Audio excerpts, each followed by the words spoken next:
আসসালাম। বসো। এটা কি রিপোর্ট আপনার কাজে? স্যার আমি তো আজকে জানি কেন জানবেন? আপনি লাস্ট 2 উইকস ধরে কাজ করতেছেন, তো এটা তো একটা বিশাল মানে বড় একটা ইমপ্যাক্ট করতেছে আমাদের ফিল্ডের মধ্যে। জি মাতুর সাহেব, অবশ্যই ডাক্তার ভিজিট করতে পারেন নাই? পারছি তো স্যার, সব তো হয়ে গেছে, শুধু আপনাকে রিপোর্টটা রেডি করে দেওয়া বাকি। আজকে আমার ছাড় দিলে কেন হলো? দিলে না স্যার, আমার ডেডলাইন আগামীকালকের মধ্যে দিয়ে দিন।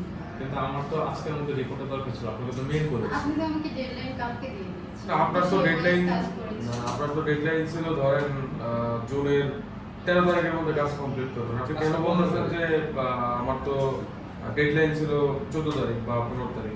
মেবি আপনি ভুলে গিয়েছেন, আমার আগামীকালকে দেওয়ার কথা, আমি আগামীকালকের মধ্যে দিয়ে দিই। না, এটা তো আজকে আমি ফিল্ডে যেতে পারিনি, কারণ আজকে স্যারের সঙ্গে আমার একটা মিটিং আছে, সে কারণে।